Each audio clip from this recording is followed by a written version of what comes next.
به نام خداوند حکیم و دانا. سلام، به دیجیتال کلاب راینو خوش اومدید.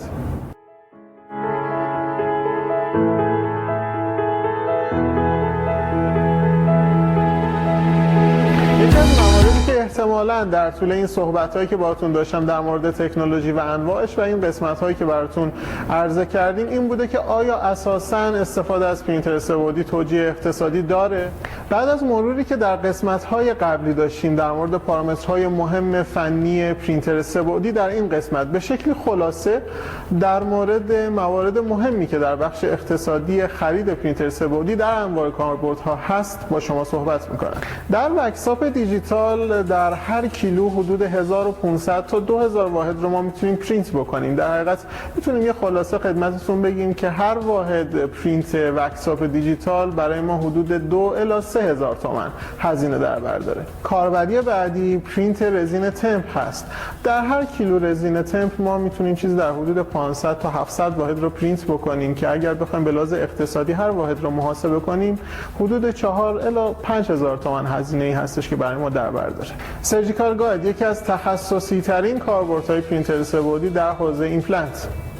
بسته به فضایی که برای فیکسچر مورد نیازمون هست یا اون ارتباطی که بین بخش‌های مختلف در نظر میگیریم، هزینه تمام شده رزینمون در پرینتر سه‌بعدی برای سرجیکال گاید در حدود 10 الی 100 هزار تومان در کیس‌های تک واحدی یا فول موس هستش. الاینرها و مدل‌های اسکنر داخل دهانی بر اساس طراحی ما که هر مدلی به شکل توپر یا تو خالی طراحی و پرینت بشه، بین 13 تا 20 گرم رزینی هست که برای پرینت هر فک استفاده میشه. در حقیقت چیزی در حدود 50 الی 100 هزار تومان متریال کاربردی در پرینت هر مدل فکی هستش. این اعداد مروری بود بر هزینه هایی که پرینت در هر کدوم از این کاربردها برای کاربر پرینتر سه‌بعدی داره.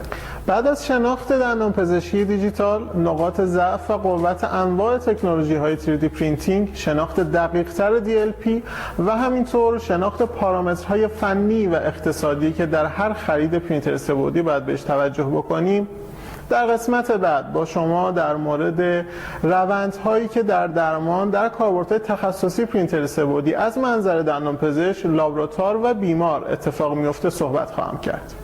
از اینکه با ما همراه هستید بسیار بسیار سپاسگزارم. قرار بعدیمون همون همیشگی من محسن شمس آبادی و اینجا دپارتمان دندانپزشکی دیجیتال راینو کنارتون و منتظرتون هستیم. نقطه سرخط.